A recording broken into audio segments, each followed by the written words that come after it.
اللہ کے حقوق کی ہمیں کوئی پاسداری نہ رہی. یہی وجہ ہے آج ہر شخص جو ہے اپنے حقوق کی جنگ لڑتا ہے. اب اولاد کی تربیت کا سارا دار و مدار آخر میں جو آپ کو جملہ دینا چاہتا ہوں وہ والدین کا ہے. کیا اولاد کی تربیت کی ساری ذمہ داری کس کے کندھوں پر ہے؟ والدین. آج پتہ والدین کیا کہتے ہیں؟ جب ان کا بیٹا خراب ہو جائے سنورا رہے تو کہتے ہیں میری تربیت میں نے بڑی نگہداشت کی ہے. خراب ہو جائے نال دیاں دے منڈے نے خراب کر دیتا. ہمارا بھی کوئی کام ہو جائے کہ دیکھیا پھر میری حکمت عملی میری سیاست کام بگڑ جائے اچھا یار اللہ نے دے منظور سی. حالانکہ غلط کام کی نسبت اللہ کی طرف کرنی نہیں چاہیے. کیا اولاد کی ساری تربیت کی ذمہ داری نبی کریم علیہ الصلوۃ والسلام نے اس کا ذمہ دار والدین کو ٹھہرایا ہے. اب بتا اگر اس بچے نے ہمارے بچے کو خراب کیا ہے تو بتاؤ کس وجہ سے کیا ہے؟ کہ ہم اپنے بچے کی صحبت سے غافل تھے.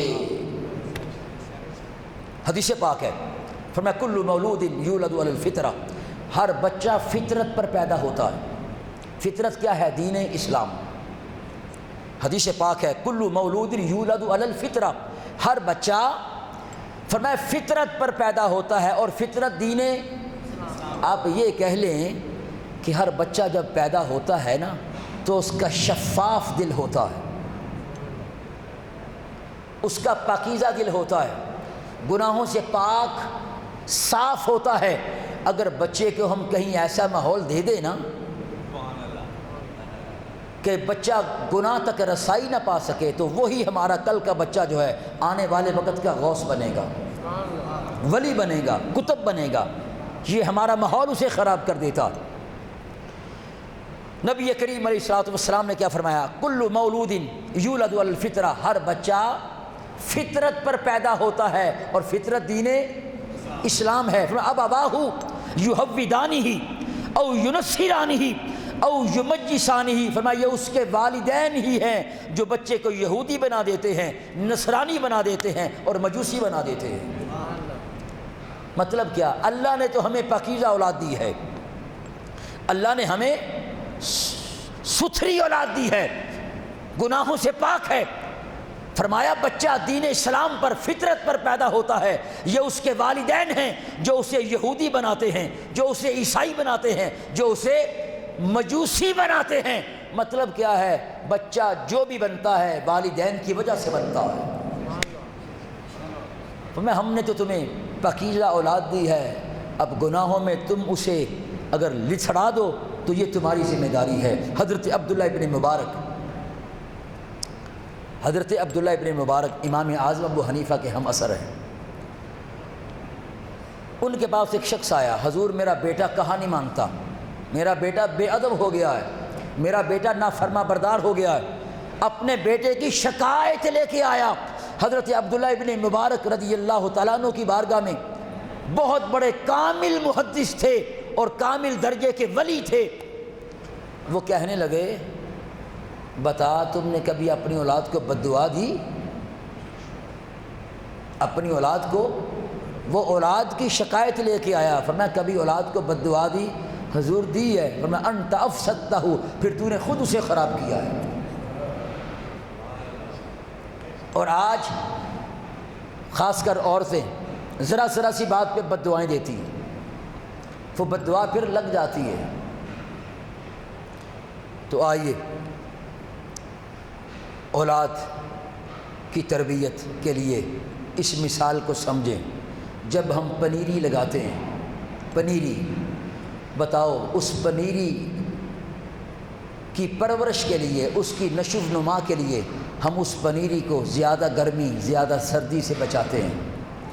پرندوں سے بچانے کے لیے ساتھ ایک تھوڑا سا کالا سا جھنڈا لگا دیتے ہیں کہ پرندے نہ کھا جائیں. اس کی گوڈی کرتے ہیں، اسے اس کی نشو و نما اچھی ہو، خودرو بوٹیوں کو ہم تلف کرتے ہیں، اسے پانی دیتے ہیں، تو کیا اولاد کو ہم نے پریری سے بھی ہلکا سمجھا ہے؟ کیا والدین اولاد کو جنم دینے کے بعد آزاد ہو جاتے ہیں؟ اصل میں والدین کا کام ہی اس وقت شروع ہوتا ہے جب اولاد ان کی گود میں آتی ہے۔ تو آئیے، اگر آج ہم نے اولاد کی صحیح تربیت نہ کی تو کل قیامت کے دن اولاد کا ہاتھ ہمارے گریبان میں ہوگا، وہاں کوئی کسی کا پرسان حال نہیں ہوگا، سب کو اپنی پڑی ہوگی۔ لوگ تو رب کو کہہ دیں گے ہمیں کسی نے تبلیغ نہیں کی تھی، اٹھائیے قرآن۔ لوگ رب کے سامنے مکر جائیں گے ہمیں کوئی تبلیغ کرنے نہیں آیا، تو پھر اللہ تعالیٰ اس امت کو پیش کرے گا، یہ امت کہے گی یا اللہ تعالیٰ ہاں ہمیں تبلیغ کے لیے تو نے ہمارے پاس نبی بھیجے۔ تو بتاؤ، جو نبیوں کو حشر کے دن جھٹلا دیں گے، جو رب کے آگے مکر جائیں گے، تو وہ والدین کا لحاظ کریں گے؟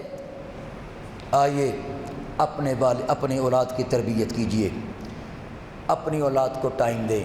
اور آج ہمارے پاس اپنی اولاد کی تربیت کا ٹائم نہیں ہے۔